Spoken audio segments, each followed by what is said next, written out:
This channel has become famous for bringing you fresh news from the world of AI. 2 years ago, I told you that AI was not just a bubble, and if you remember well, I said, don't follow the doom prophets. But with the markets now at their peak and somewhat out of control, so we need to look at AI from above, take a look at the entire value chain, and that's exactly what we'll do today. Then, there will be other videos where we will delve into individual sectors that will emerge from this analysis. As usual, I am here to share my professional experience in IT and AI, my analyses, and especially my time. In return, I ask for very little, just a like. First of all, then subscribe if you haven't already, and if possible, share this video if you find it interesting. But before getting into the specifics of AI, I wanted to talk about how I see the market in recent weeks, and to be honest, I'm a bit nervous. I'm in a situation similar to that of the summer. Do you remember the video around July 2024?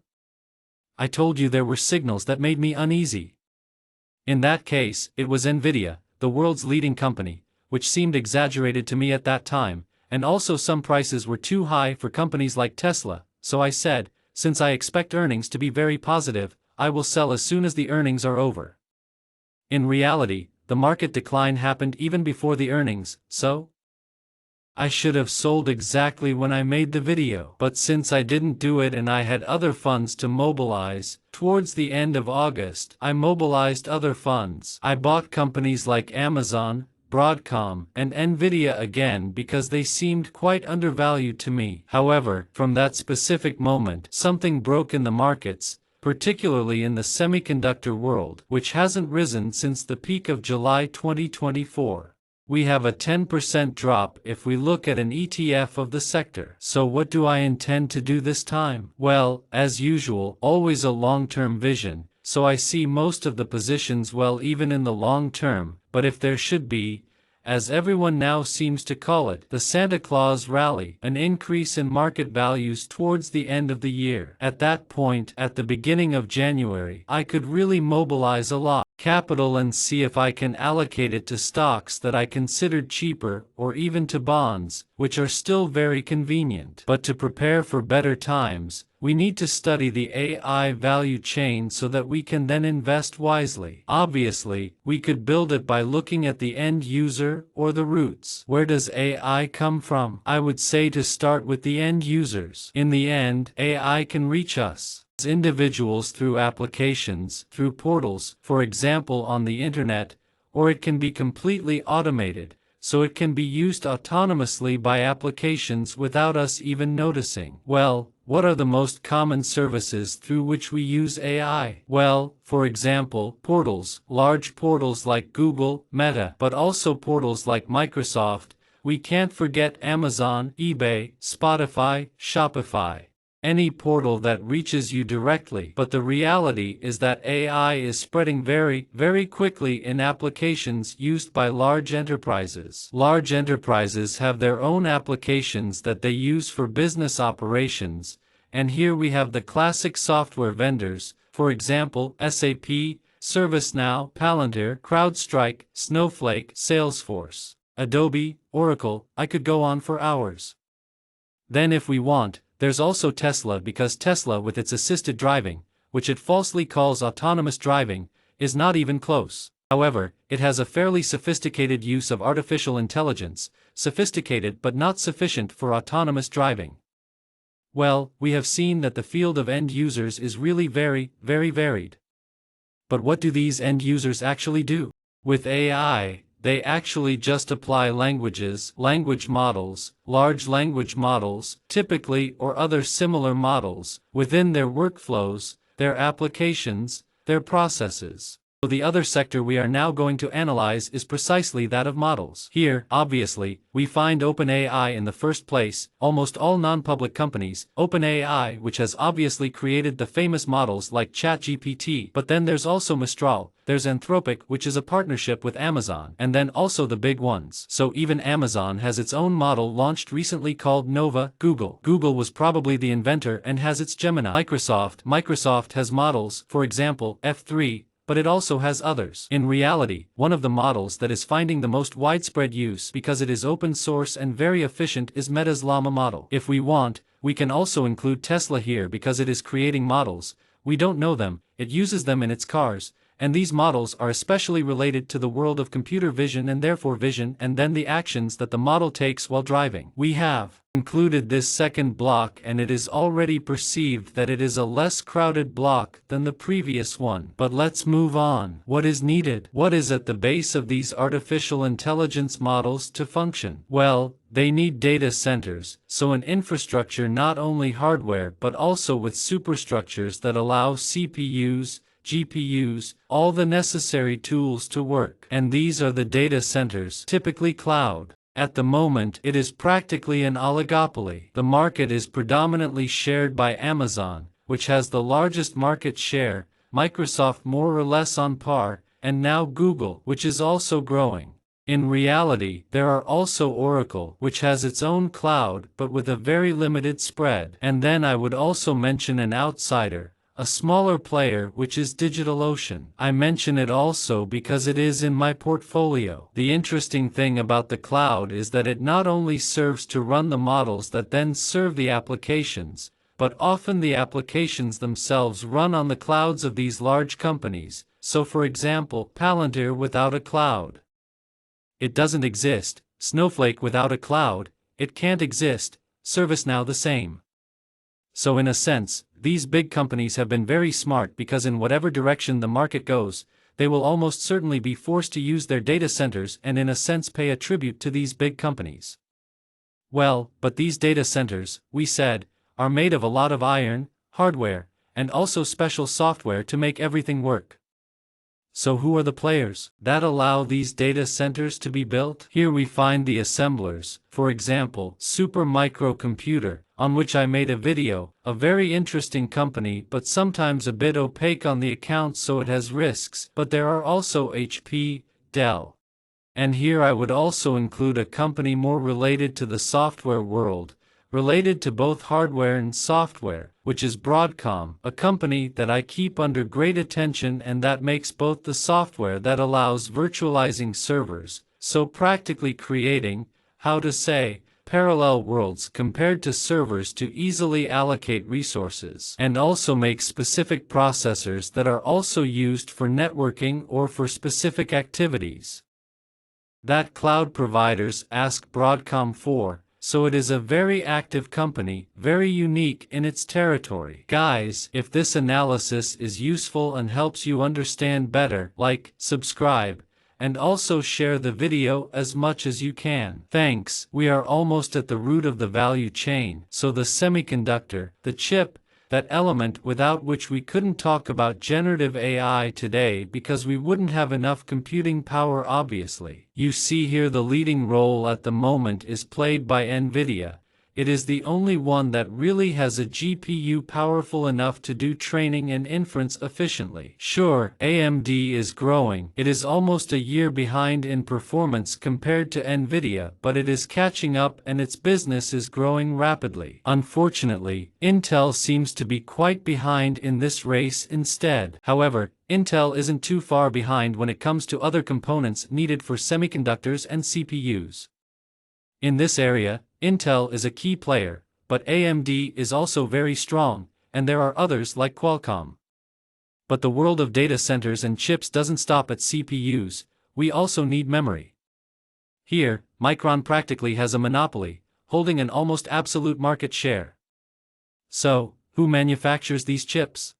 We have the magnificent Taiwan Semiconductor, TSMC, which we'll see has stellar numbers. And there are also companies like ASML, Applied Materials, and if we want to end on a high note, we can include companies that practically have software for designing chips like Synopsys.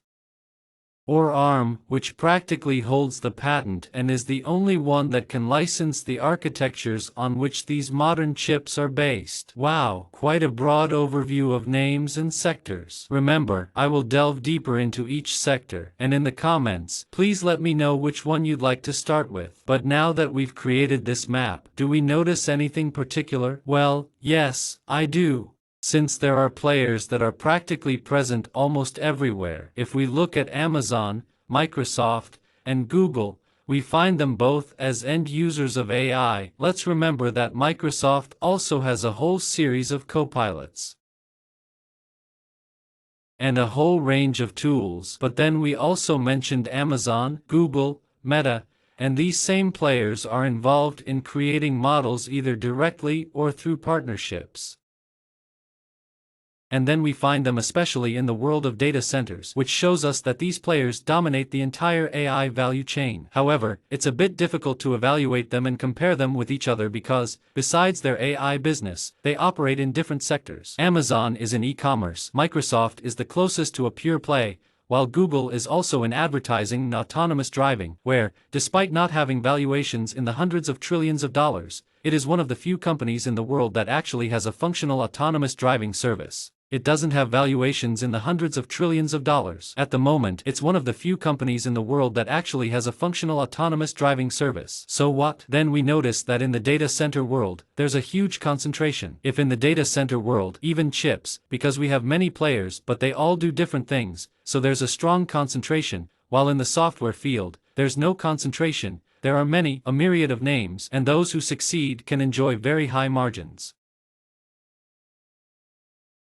High because obviously it is a very light company in terms of capital. However, since it is currently an area, that of artificial intelligence, still in its infancy, its early stages. Here, I want to see companies that invest heavily and don't focus too much on numbers or being profitable, because perhaps at this moment the most important thing is to gain market share. That's why I harshly criticized Palantir, because I see from the management a strong focus on making the numbers look good so that the stock can rise, attracting somewhat uninformed retail investors. However, I would actually expect this company to have zero profit margin and instead invest as much as possible to increase market share. What isn't it doing? On the other hand, we see companies like Snowflake, Cross, Trike, and so on, not hesitating to operate this way. Another thing I want to highlight is that within this value chain, there are companies more subject to cyclicality, typically those on the left side, like semiconductors and hardware. On the other hand, those that operate with monthly subscriptions usually have a very steady cash flow. In this case, these are software companies. On the other side, we have data centers that also operate on subscriptions, so their cash flow should be quite stable as well. Meanwhile, the chip industry is typically cyclical because it involves an upfront investment, and infrastructure refreshes usually happen every 3 to 5 years. It's interesting to note that we don't know the exact duration of this cycle. In this case, we don't know the cycle, because the investment cycle of the company might just be starting or might not have reached its peak yet. So, we don't know if these companies are currently at the peak of their revenues or if they will continue to grow. Now, an exercise I would like to do, always thinking in groups, because we will do a deep dive in other videos, is to understand how economical or expensive these companies are. I thought that the way, or better, to do this, we create a graph where on the x-axis we put the price to sales. So it's an indicator to standardize and compare all the companies. Note, I use the price to sales and not the price to earnings because these companies are growing and therefore don't focus much on earnings. And then on the other axis, the y-axis, we put the growth. So I want to understand if maybe a higher price to sales is actually justified by exceptional growth. So, let's start plotting the various groups of stocks we had identified on the graph. Starting with the software companies, what we immediately see is that, more or less, the companies are distributed along a trend line. We have to imagine it a bit here, but it's noticeable. However, there are some oddities. For example, there's Palantir, which is a complete outlier, showing extremely low growth compared to its price ambitions. So, this is clearly a bubble, something that doesn't make sense and has no reason to exist except for the incompetence of some retail investors. Then there are companies that seem quite affordable. For example, Meta has a price-to-sales ratio that appears extremely cheap compared to its growth, which is still 20%. It's not low. Now let's plot those companies that are more focused on data centers, the hyperscale ones. And let's also include DigitalOcean. What we see is that Google seems like a really good deal, and so does Amazon. However, remember that this price-to-sales value is heavily influenced by its retail business, so it might seem artificially cheap. In any case, it seems like a good deal compared to, for example, Microsoft, which isn't excessive in its valuations. DigitalOcean also has a low price-to-sales ratio, less than 10. It doesn't have exceptional growth, but it's there, around 18%. You're low, less than 10. It doesn't have exceptional growth, but it does have growth, around 18%. However, the companies that seem like a great deal are those in the semiconductor industry. When we plot them on a graph, we realize that we have a steeper trend line. So, where I have equal growth, I typically pay less in price to sales, and here we see that. Overall, compared to software companies, it doesn't seem so overvalued, right? And then there are some so-called outliers in the economy. There's Broadcom, which seems very economical, but especially Taiwan Semiconductor, which, given its absurd growth rates, isn't that expensive. And then there's Super Microcomputer, which, according to the latest available data, had a growth of 140%. It seems like a real bargain, but there are other issues, so it might look like a deal, but it could also be hiding a trap behind this company. Anyway, I made a video about it, so if you want, you can go check it out. Now, one explanation could be, as we said before, that these companies are cyclical, so we see earnings that might be high, but this could be the peak of a cycle, and we might actually see these revenues decrease before rising again. These revenues might drop before rising again. However, I see these companies, some like AMD, seem absolutely interesting from this chart. Anyway, I'm tired, so this was my analysis. Let's start forming some ideas. Tell me in the messages, in the comments what you think about these companies. Which ones do you find most advantageous?